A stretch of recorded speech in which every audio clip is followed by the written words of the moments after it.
Hey everybody, if you like martial arts, Kyokushin, MMA, etc., make sure to hit the like, share, subscribe button to the Drew Experience podcast. Just want to say thanks to a few supporters, KRT Tips and Tricks, One Kyokushin, Martial Way blog, Real Talk that Scott Heaney does with Shihan Terry Burkett, Moments Management, as well as Kyokushin Boucherville and Karate Joanne Fournier, as well as Perez Kyokushin, who are extremely important for the Kyokushin community and whatnot. And with that, I am your host today. I am your host, Drew, for the Drew Experience, the show that's 80% combat sports and 20% everything else. Today's guest is, I call him the Henzo Gracie of Kyokushin. Kind of looks like him, kind of talks like him too when you hear him talk, although he's not Brazilian, he's Iranian. But he has amazing videos from the past where he talks about tips in Kyokushin, which were from 2017 to 2018, if I remember. But he's also the branch chief of Nova Scotia for Kyokushin-kan, and he owns the dojo, Halifax Kyokushin. He's the one, the only Sensei Moji. Welcome, Sensei. Thank you. Thank you. Thank you. It's a pleasure to be here, Andrew. Oh, it's a huge privilege to have you, because the last time I had you was audio only. But the Yes, problem is audio, you can't put a face to the viewer, and that's right. it's not the same. So that's why, like, I feel YouTube is the future. That's right. I agree. I agree. It's a different feeling. You see the person and talk to them. All right. It really is, because like when you're Yeah. on audio, the thing is, like, they want to make their point, you want to make your point, but you're just waiting for them to finish. Yeah. And it's not like, it can work for some, but Yeah. I rather just do the video. The visuals help. Exactly. It was same as my Zoom classes. Through the COVID, I kept the Zoom classes for the student. But to be honest with you, it don't have a feeling when you're a person to person and training. It's not. It's different. I did a Right? Zoom class, and it was like, I gave up. I have to be honest, like, I gave up after 10 minutes. I'm like, this is not, like, look, Yeah. I understand. It's No. not real. I agree. I need to be in the dojo. If I'm not in the dojo, Exactly. You need to be person to person. you do a private with me, if anything, but just don't do it on Zoom. Like, look, it doesn't work for me. It works for others, doesn't work for me. I'm just not serious. Yeah, I agree. I agree. So other than that, I mean, you've been reopened now. Everyone's like, we're slowly somewhat getting some form of normalcy. What's it, what was it, has it been like for you? Because the last time we spoke, when it was audio, like, it was just beginning. Yeah, So it's crazy how, like, a year, everything's changed in a year. it changes. Absolutely. Yes, yes. But actually, I don't say it was because of the lockdown and COVID. Mm-hmm. Just there are many factors, but our dojo is getting now. People are starting getting to know us. Mm-hmm. So the dojo, our member almost doubled, Andrew, in the past year. Wow. All right, my member almost doubled in the past year, and some of it maybe was related to the COVID. People saw, even with the COVID, how active we are. We are not going to settle because of the COVID. I had a Zoom classes. I encouraged the student to come out to the outdoor and train. I took responsibility that whatever I can do to keep this group active, to Mm-hmm. motivate them to do something. All right. So I think those are all people see that when you are active. So they say, okay, this is the place we can trust to go, And I think benefit of it is, for me, I was lucky I have my dojo. I'm not saying other instructors are the same. They are great instructors and they want to do that. But imagine if you're renting a room at a school or community center that is closed. Right. All right. You don't have much room, even do the Zoom class or not. You have to do it at home. A lot more difficulty comes, all right, with that. But Halifax Dojo, thankfully, is doing really well. It's doing Mm-hmm. really well. We are standing with our belief. We are standing to keep the standard of belief there. And, same as everywhere. Some students come, they don't like it, leave. Some come and stay. That's a part of the game, all right? No, Yeah. it's really good. I mean, like, because because especially with Kyokushin, because it's very strength based. It's not like the other Yes. styles where it's more speed based.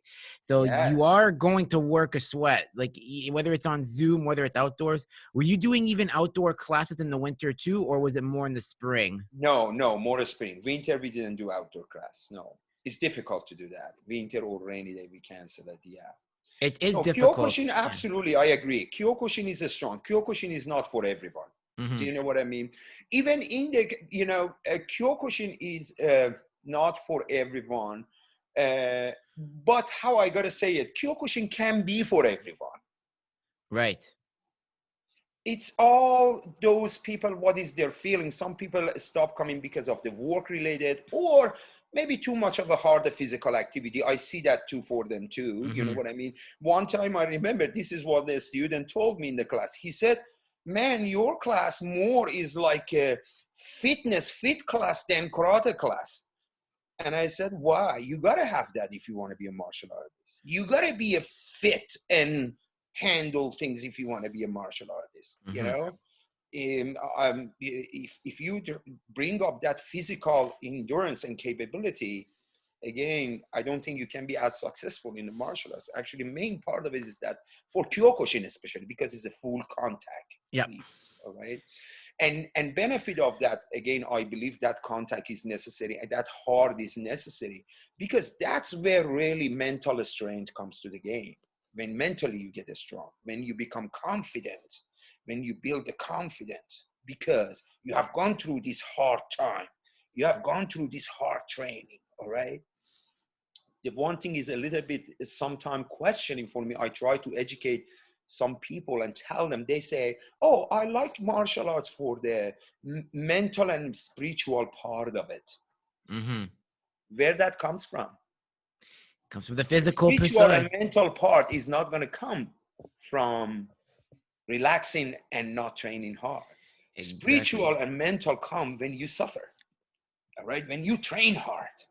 You look at the Buddha, doesn't get the Buddha with the same power unless they sit 8 hours, 10 hours a day and do nothing. That's a really hard training, all right? We can't be a spiritual in a comfort zone and sit here relax and think we want to be a spiritual, or I like martial arts because of the spiritual part of it, all right? There's nothing more challenging than trying to stay in Kiba for as long as you can, which is Yeah, like you like it's like you're on a it's like for those who don't might know Kiba is the position where it's kind of the way to describe it is as if you're mounted on a horse, but you're not on a horse, but your knees are bent and you have to hold your core, brace it, and you're punching. And that physical pursuit, like it really tests your core. So yeah. that's what I like about Kyokushin. What was because I have read Shihan Cameron Quinn's book, and there are elements of yoga in Kyokushin that not many people Yes. realize. Yes, it is. Absolutely. I agree. I agree. And the one thing came to my mind, I want to tell you, was very interesting. Kancho Royama told us when we trained in Japan. Kancho Royama, when we all were sitting, and he said, if you think you're coming to the dojo to have fun, you're in the wrong place. You have to think you come to the dojo to suffer, to do hardest thing that you ever done. And then you be successful in the dojo.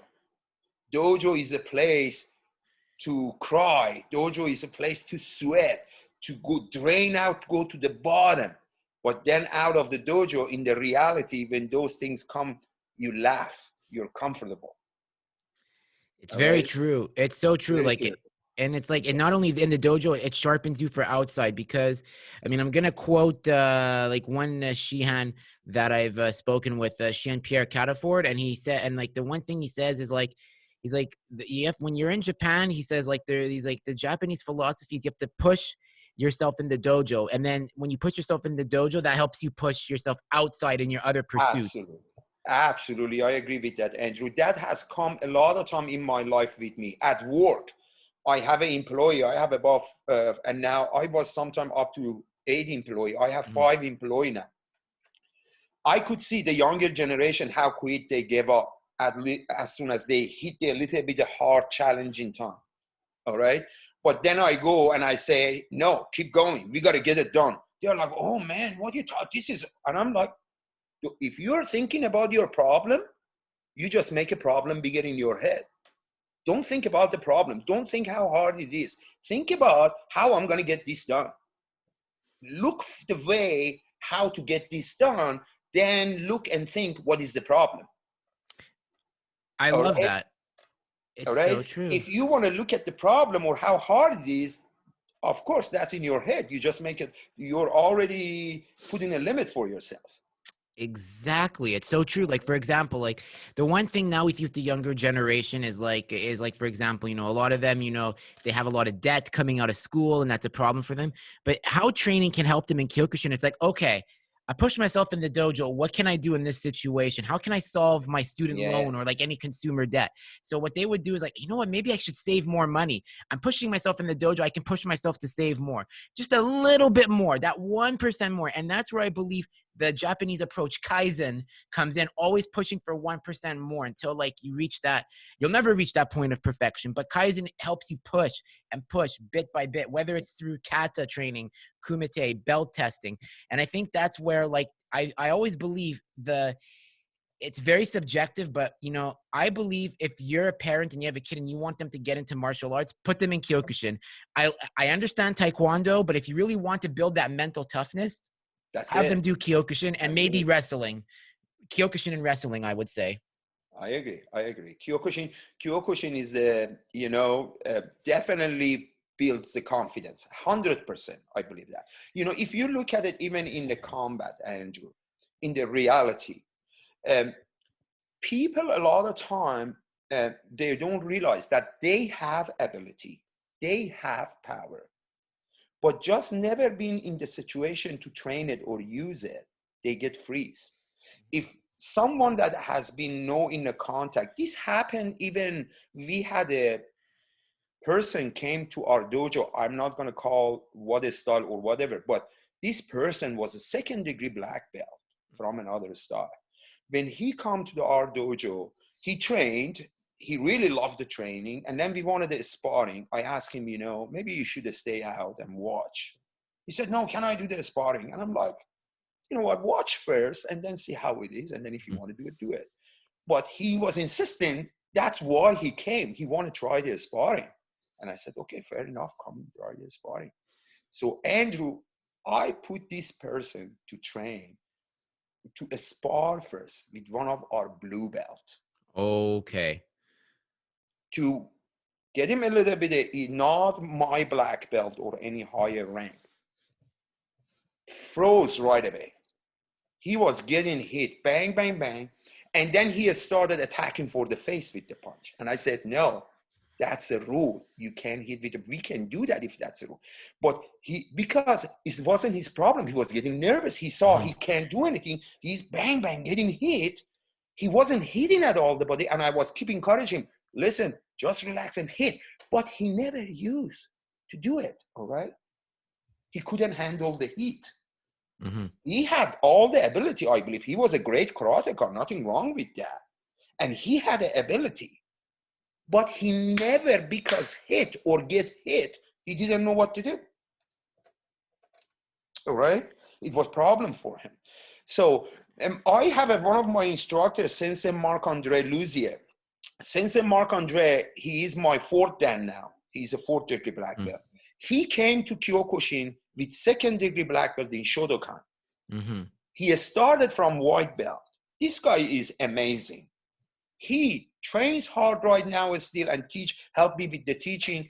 He said something was very interesting for me. One time in front of the class, I had him to talk, explain his experience from doing another martial arts and doing a Kyokushin. He said something was really interesting, Andrew. This is what was his sense. He said, I went up to the 2nd degree black belt in Shotokan, and now, I'm doing a Kyokushin. And he was in that time, I think, 2nd degree black belt in Kyokushin when he said that. Yeah. He's 4th degree now. He said it was like they put you playing a hockey. Shotokan would be, you do all the training hard, everything, but they tell you you're not allowed to score. to the Oh left. my God. Yeah, I've heard But that. Kyokushin for me was, they gave me all that heart and showed me how to score. Exactly. Exactly. I agree. Well, not that analogy, but I have heard that where they just tell you, you know, it's more like you're waiting for them to attack you. It's more of like a counter art, but Yeah. that doesn't really work. I mean, listen, I have nothing against any, I don't care what Oh, martial arts you do, oh no, but absolutely.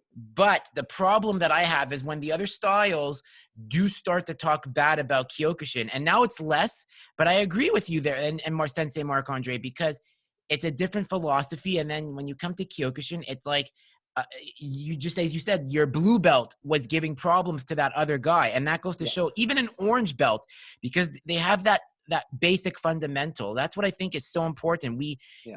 You just throw them to the wolves right away and they get comfortable with it. That's the thing about Kyokushin. Andrew, a lot of people talk about this style. And I see on the, what is, I don't like sometimes, even to be honest with you, I look at the Facebook, on Instagram, people talk about this style, or people put the video of this guy. I don't know what is this style. It's doing something, maybe, yes, it's not in the world of the, someone knows the martial arts could say, oh man, this is a joke. This is not a real. And you see the people are starting bang, bang, bang, commenting on that. All right. One thing I believe, my personally, what I believe, it's not a martial art style. It's the practitioner, is the student. Mhm. Kyokushin could have not a good student.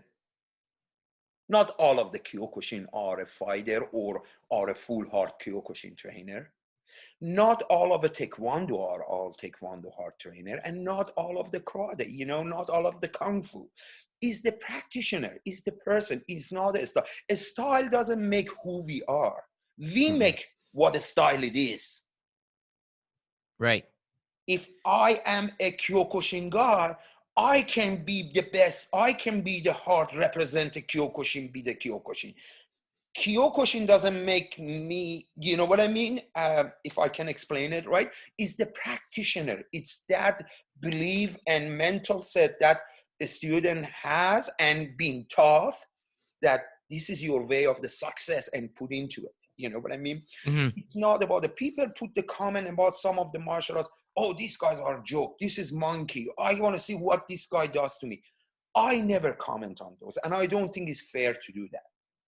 Once we don't know who those people are, something he puts on the video, that's fine. You can just look at it and watch, get away from it. What's the necessary to make a negative comment? All Very right. true. That's the problem. You social Because at media. the Yeah. end, I look at it, it will damages martial arts in general. Yeah. You know, I know if, I don't know if you have heard that in Iranian, we have an expression. We say, if you hold your head up and spit, the spit gonna come back to your own face. Mm. That's the martial arts. If you talk negative about the martial arts, it doesn't matter what a style. You're damaging the martial arts. It's not a good Exactly. thing to do. It's Right. not matter of the style. Styles are different, and it should be. You know what Yep. I mean? It should be, because not everyone have the same interest. If Very true. someone is not a Kyokushin guy or Kyokushin fighter, I believe there still should be another style or something that should, because in general, martial arts is good. Martial arts is good. Not everyone be a hardcore in it, but in general, any type of martial arts is good. That's what I believe. Mhm. Right?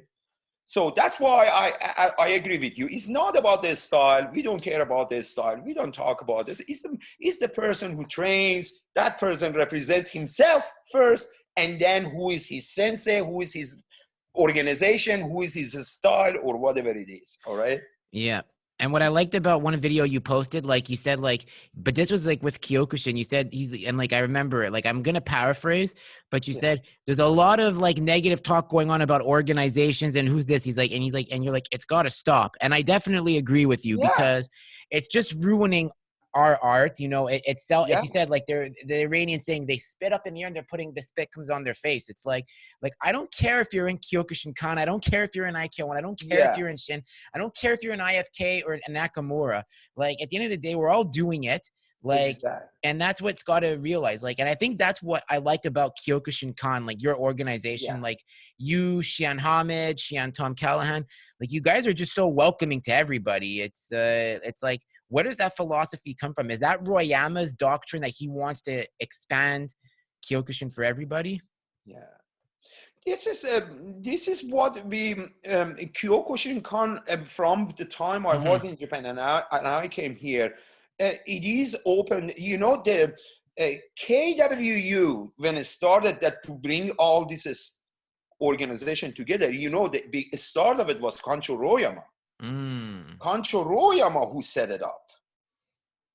Kancho Royama from Kyokushin-kan was the main guy, the first, who was the chairman and the star. But again, with the KW, even I think there are, I don't know, I'm not into it. I try to not get involved in politics part too Yeah, much. it's not. Don't But do it. I Don't think don't do it. I think some complication again of the way of the operation came up, that Kancho Royama wasn't 100% happy, but it still cooperates and participates in everything. And what he has taught all of us, just make sure, train well, educate yourself well. Mm. All right. Every seminar I go, Kancho Royama and Okazaki Shihan, who is our, you know, after Kancho Royama, he's going to be the person who taking over. He's our head of our technical committee as well.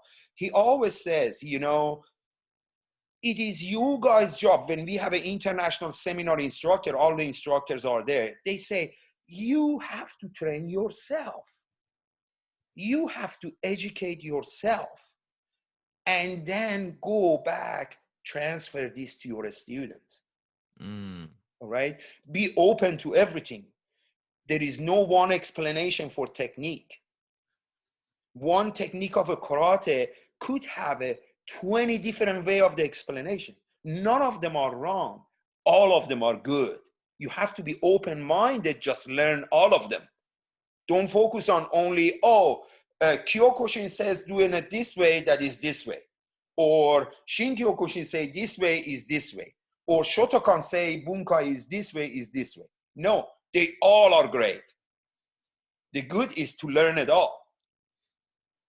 Learn the Very true. Bunkai the way the Kyokushin explain it. Learn the Bunkai the way that Shin Kyokushin explain it. Learn the Bunkai that Shotokan explain it. Mm-hmm. That's the open mind and learns always, all right? It's so true. Now, I had Shihan Tom Callahan on. He recently did like a USA seminar camp for senseis and Shihan. Is there Yeah. going to be a Canada one that you guys are planning to do, or like with We are Hamid? we are hoping, you know, in Canada, we are hoping to do that. We are working with that with Shihan Hamid to Mm-hmm. have more event. But you know, COVID made it very difficult, especially, but we can't take that as an excuse. I agree. And also, you know, same as United States, again, I'm not making an excuse. You know, Canada is a huge country. It We are is. so far away from each other. He's in BC, like he's in Vancouver as we speak. Shihan So Hamid is in Vancouver, yeah. and then we have other branches in Montreal, in middle kind of, and then we are in the east. To get Mm-hmm. all of us together, you know, we did when we brought Kancho Royama here to Canada, and we saw the best is to hold this seminar in Montreal because everyone from around the country come to the center. Yeah. All right. But we are working on that definitely, and we will have our Canadian seminar for sure for our own branch chief and instructors. That would be really cool, honestly, because Yeah, like Khan does have does have like a presence in Canada, but it's yeah, like the US is just so much bigger. The US is like there's more people there too. We're 36 million compared to 300 million. So yes, that's the thing, but yeah, it can be done, and it's just amazing to see what's going on. Now, I have another question for you. So yeah, back in the day, I don't know how long ago this was, you fought my coach Mohammed, and I want to know about that story. How did that happen? Because it's like apparently like he was just there by chance at a seminar. I think it was for your grading, right? We were doing a grading, I Mhm. think, and Mohammed was there, and he was one of the person that I had to do the sparring in front of the, I think it was in front of the Hiroshi Kancho that who passed away, God bless him. Yeah. We were in, exactly. I had a little bit of contact with Mohammed. Young, very nice, young, healthy guy and strong. Absolutely. Yeah, it was a good experience. Absolutely. Anyone who like spars with him, like I've sparred with him, and it's like I have to give up after like 2 minutes. I'm like, it's not because he's hard, it's just that like he's done it for so long that it's like unless you've done, like I always say this, if you've done Kyokushin since you're like say 7 or 8, okay, you know what, and you still do it, okay, you have that body and like the muscle memory. But I got into it at 24, so me when I'm sparring him, it's like, oh, I don't have that conditioning, so like I'll go in like all like ready, and then after 2 minutes I'm like can't like it's like you're too good. I'm like, he's too good. But that's the thing though, like it's all that experience. Yeah, it is when I train in Japan, one thing I learned, Japan was really amazing. I was very lucky. I got introduced to Kyokushin, and most of my career even was in Japan for the fighting. The one thing just really I am upset at myself, we were in different mentality. I never took picture or video. That time in 1990, I was in Japan. Who was care about the Facebook or, it wasn't a social media thing right now. Everything be taken. For 10 years I lived there. I was to tons of tournament, tons of training in the hard classes, I was in the seminars with the Filio, Kazumi, all of those guys. It was prime of those guys when I was training and go to the seminar. But I never were into the get a video picture and stuff like that. You know what I mean? I'm like, man, I should have done some pictures and videos that time. But anyway, one thing was in Japan was, Andrew, it's all about train hard. And seek who are harder, better, go train with them. Like I train in my dojo, which I had a great instructor 2 or 3 times a week. 2 or 3 times a week, I traveled to Tokyo to the another dojos to train with those guys. Because when you train in your dojo, you get used to the member that you train with. Do you know what I mean? You kind of used to them, how their style it is. You get used to them, what their power it is. So it becomes kind of a balanced training. If you want to go further, you need to meet new people that are stronger, especially harder, that they pushes you harder, all right? That's how you push yourself to go harder and harder. That's what's very important. Always seek what you say, Muhammad is great. Of my idea, if I was younger, I look for those guys to spar and fight, because that's how you push each other to get stronger. This is I think this is a very important for students, that who they are really in the prime time now, and they want to be a great fighter and fight. My suggestion is always look for the people stronger than yourself. Yeah, that's the key to become stronger. Even if you're like an orange belt, because I mean, this is very subjective. I want to ask, I mean, some people enter kumites as a white belt. This is just my opinion. I think you should be at least an orange belt before going in, because white belt, you're still learning. And I just want to get your thoughts on that. Do you think orange belt is like a good minimum? That's really funny, Andrew. Andrew, when I went to Japan, when I went, this is me, white belt, going to the tournament. Oh no. That's me. When I was in Japan, I start training, and I was a white belt. My sensei would say, in a month or blah blah is a tournament. Who is go? Boom! My hand was up. And he tell me, Moji, these tournaments are hard. You know what I mean? And I'm like, well, that's okay. Do they kill me? He would laugh and said, no, they don't kill you, but it's hard. And I'm like, that's okay. I like to go. Andrew, I went to my first full contact big tournament. I went orange belt. Okay. I went white belt to the tournament too, but the first good one that a good tournament would win, I was an orange belt. Andrew, when when the fight started for 2 minutes, I remember that exactly. I was fighting a black belt. It was an open tournament, no weight, no rank. You fight. Japan, most of the tournament was that. It was an open tournament. This guy was black belt. Fight start, just 30 seconds or 40 seconds passed. In my head, all was, oh my God, when these 2 minutes gonna finish?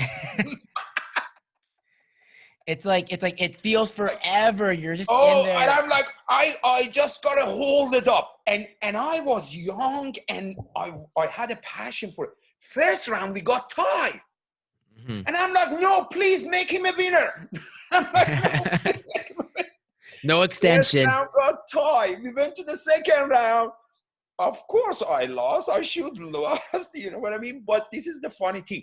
I couldn't walk for 2 weeks. Oh, I remember that. I couldn't sat on the toilet. I had to hold the wall. I sat on the toilet. And I remember after that, the funny thing is, after that fight, I couldn't sit down. Next practice, I went to the dojo. That's when my sensei, Andrew, after that, my sensei was after me all the time to train me.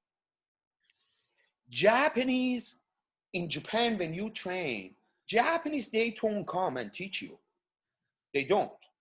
Here, we have to constantly pay attention to keep the student interested or keep them in it. Do you know what I mean? But Japan mentality is not that. You go there and start a hard training. And then if you want any more or harder, first they look to see how you're doing. Are you trying your hardest or not? And then, are you going to ask for more or not yourself? They don't come to you. Their mentality is more, if you want it, you come and get it. All right? So after that tournament that happened, and the next day I went to the class and I couldn't walk and sit. And my sensei told me, Moji, what are you doing here? Are you okay? And I'm like, no, my legs are really bad. I can't even sit. I just came to watch. He said, that's amazing. Sit here. And then he said to the class that day, he said, to all the Japanese, I remember, he said, look, this is the Kyokushin. He can't walk. Still, he came to the dojo to be here. When he saw that, after that, Andrew, he opened up to me fully. Wow. He would teach me. Sometime even he would end of the class or beginning the class. Sometime I go early. I would have to stay here. He was there. He said, Moji, come over here. Come over here. Let's spar. We spar together. He wouldn't go hard on me, but he wanted to just get me and show me the tricks. Keep going. Which was amazing. You know what I mean? He saw I'm dedicated. I'm putting effort into it. And then he said, okay, this is the guy. I'm going to go give to him what I can. You know what I mean? That was the Japan's mentality. So you had to show you're there, because I saw there were a lot of foreigners came to Japan for the training too. You wouldn't see many of them be in the tournament or seminar. They would come to the classes and go. Some that were serious, they were. All right. I had a great friends, and I'm in touch with them now, that we were group like from Peru, from Spain, from New Zealand, from United States, that we were training hard together. We were a group of people training hard together and participating in the tournaments, going. It was really fun. It went too quick, but it was really fun, Andrew. Yeah. That's awesome. I mean, my goal is to go to Japan one day. I mean, after watching because I'm a big James Bond fan, and I've watched You Only Live Twice, to see the one where Sean Connery goes to Japan, and there's that famous photo of Sosai with Sean, and so that's why James Bond kind of did Kyokushin. Yeah. Yeah, but I want to ask you one thing is, when you met Kancho Royama, because Kancho Royama was in the south of Japan, right? Or he's in central? When I met Kancho Royama, he was with Kyokushin-kan. That's He was IKO1, right? IKO1. He Yes. still was with Matsui Kancho. Mm-hmm. When in the beginning, Kancho Royama stayed with Matsui Kancho for a while. And he was the branch of a Saitama Shibu, whole Saitama Ken. And that part of the country was under his control. Yes. All right. And then when I left Japan, he talked to me about it. He said, be in touch with me. I remember that exactly. We are planning to change. And I said, okay, Kancho, I will be in touch. Absolutely, for sure. And all of my friends were in Kyokushin-kan, in the Kancho Royama's group, because I trained with them from the beginning. All right. Mm-hmm. So, and then when I left Japan, I came to Canada, I found out that he separated, and, I got in touch with them again. Yeah. That's awesome. Yeah. That's amazing. And it's like, I mean, like, I have to admit though, he does have some style. Like, it's those glasses he wears. It's like, oh yeah, he has some style. He's very kind person. Mm-hmm. He's a very kind person, but he's a very disciplined, strict person, which is that martial arts it is. You know what I mean? Yes. When we were training, train hard. When we were partying, party hard. There's no middle. It's one extreme or the other. He's like, but it sounds like his philosophy was time and place, but enjoy it nonetheless. Exactly. And so I want to ask you, one other thing is, with also Iran, I always like to ask this with the with those of Iran, because, I'm half Iranian from my father's side. Now with social media, we're seeing a lot more of Iran's practitioners. Yes. And it's nice to see because, I obviously know there's I don't want to get into the politics of it, but do you feel like if and when, Iran starts coming more and more, do you believe that we can start saying that Iran can stand as a nation as powerful as, say, Japan and Russia? Because we have such a rich history of combat sports. Yes, absolutely. Andrew, I think Iran can be absolutely in the level with Russian and Brazilian, if no, challenge them even. But this is the difference, Andrew. I've been in Iran. I go still in Iran with the karate people I know. The problem is our government. The problem is Iranian government, our country. From Iranian people to go out of the country and participate in the tournament, they have zero support. They have to handle all the costs themselves. Mm-hmm. And also getting a visa, be selected, all of that. There is so many challenges for these guys. Mm-hmm. They are so many guys that they are amazing, absolutely talented and really strong, but they can't afford to go to this event. Yeah, or they have their mandatory military service too, and then have a mandatory military service. Exactly, they can't. Some of them go out of the country. Put it this way: when I have heard that, I don't know how accurate it is. It's not my word, but I heard that some Russian, when they go to this tournament, if they take a first or second, third place, they already have got support to go there. Also, if they took a first or second, third place, when they go back, they get prizes. Yeah. Do you know what a big motivation is that for those fighters? Yeah. It's amazing motivation for them to go. But Iranian people don't have that, not at all. No. Even they have to handle all the costs and everything themselves to go there. It's very I'm going to be I just want to say it's kind of like the old Russian Soviet system, but just for Iran. It's Iran's version of it, because I've posted Sensei Bob's friend Nima Mazari, who runs Kaizen MMA, and Nima's done Kyokushin, he's done Enshin too, and he told me the story that for those who want to watch it, he even went to jail because the thing is with the Iran system, they want you to wear a certain dress code, and Nima was one that was kind of gave, for lack of a better term, kind of just told the government to stuff it with the dress code. He's like, look, he's like, I don't represent the country, I represent myself. And yeah, that's the problem too. Like it's so strict and. I tell you one thing I saw in Hungary when I went to Hungary. It was a KW World Tournament in 2009 or it was a long time ago, Andrew. The Iranian team was there, a strong guys. Andrew, there was a guy from government security with them that they don't go out. What? They don't drink. No, I'm serious. I was shocked because I told these guys you was gonna go out and have fun, and they said, "No, man, we can't." And I'm like, "What do you mean?" He said, "We have someone from government with us." See how discouraging and disappointing is that? You know, unfortunately, our problem is system, our country, all right? Yeah. But we have all talents for, you know, to come out and show the world. But unfortunately, they can't afford. They can't do it. No. They don't have the opportunity. The best thing is like when I get ads on Instagram from the Iranian practitioners, because I put the Iran flag in my because that's my that's my ethnicity, and they always talk to me in Farsi, and I have to tell them, listen, I don't understand the word you're saying, but luckily there's the translation. But they're like so nice, like they keep asking, they love Canadian, they love Canadian, they love everybody. I mean, I have to say, like Iranians are so open-minded, like they start, especially when you start talking about combat sports.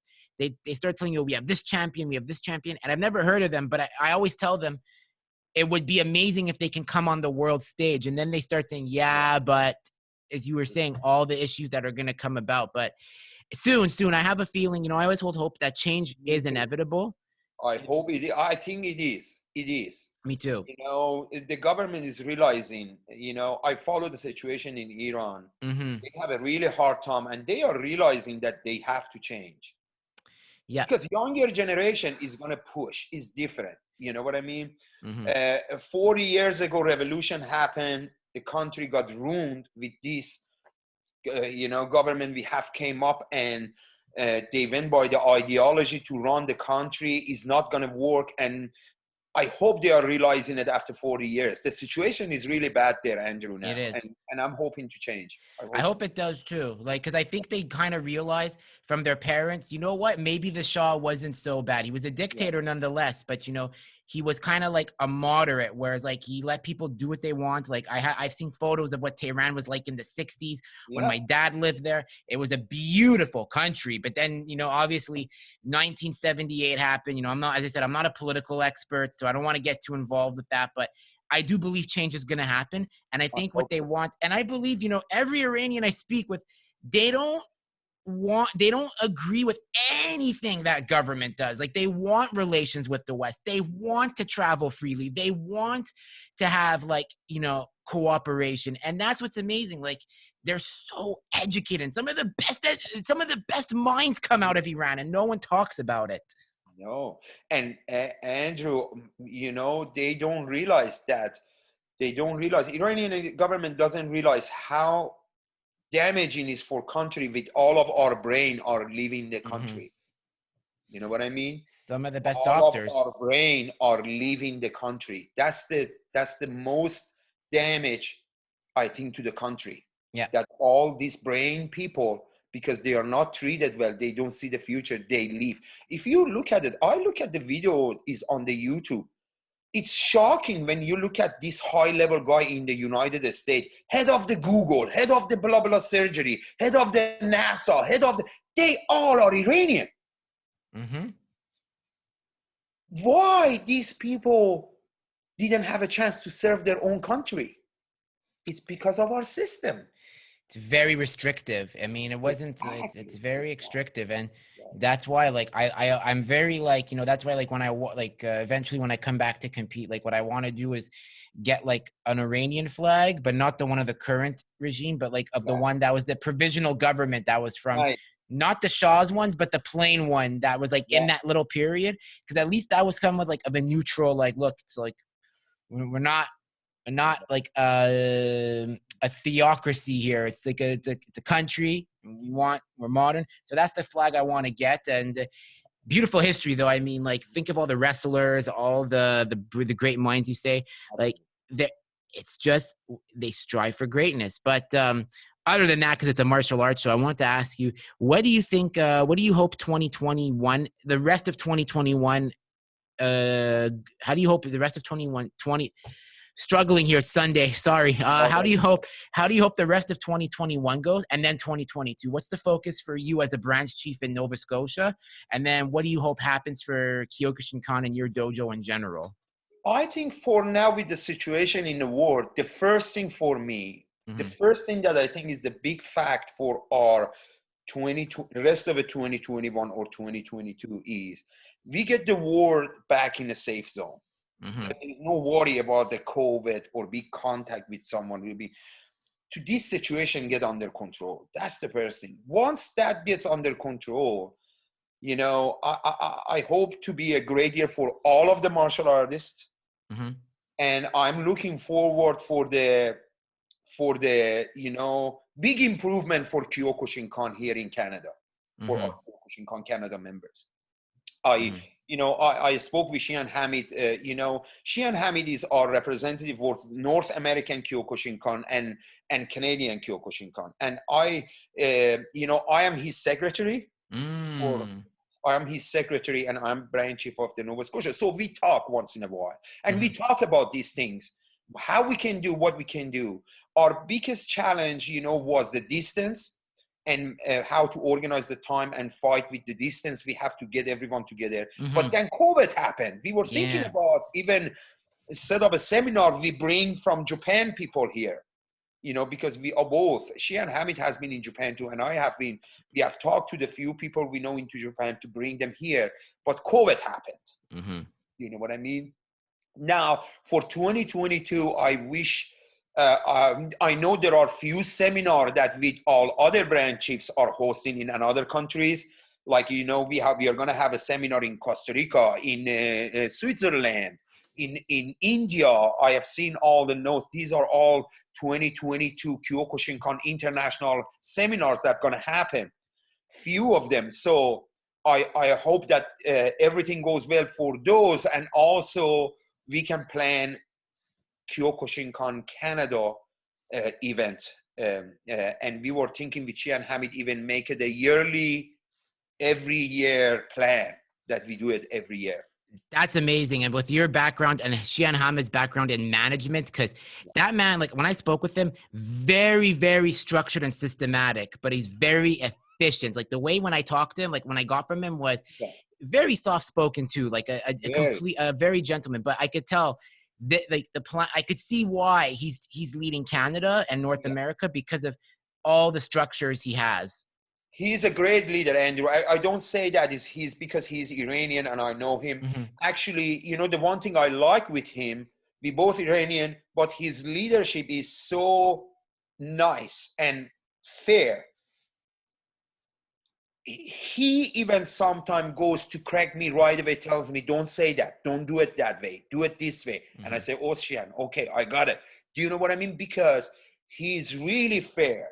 And he's really trying to keep everything in a proper manner that is beneficial for everyone.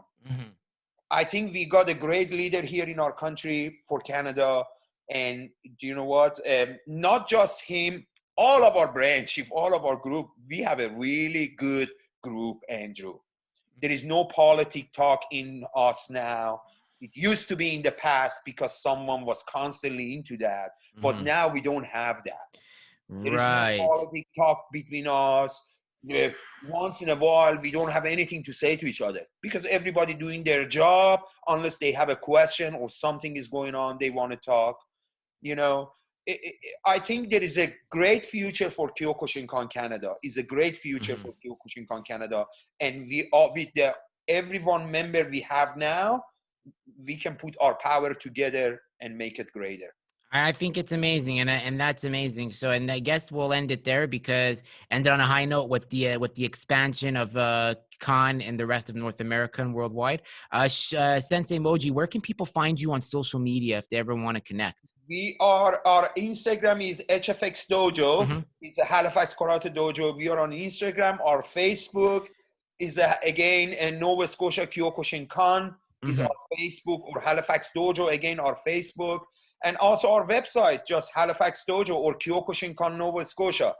Mm-hmm. Our website is there too. Perfect. Well, once again, I really want to thank you for coming on. It was a pleasure to do this again, now with video, not audio. And it went better than the audio one, I have to say. Absolutely, it's better when we see. It was a pleasure for me. You're doing an amazing job, Andrew. Keep it up. You know, someone like you keeps the martial arts together too, I believe. All right. Thank you. The people in martial arts in contact together too. And That's my goal. yeah, you're doing an amazing job, and I love the positive vibe you bring in. Keep it up, man. I gotta say, it's a great job you're doing. Thank you. All right, guys, make sure to hit the like, share, subscribe button to the Drew Experience on YouTube and all audio platforms, and make sure to follow Sensei Moji and check out his dojo, because the more traffic we get, we're growing martial arts as a whole. Awesome. Thank you, Andrew. Thank you.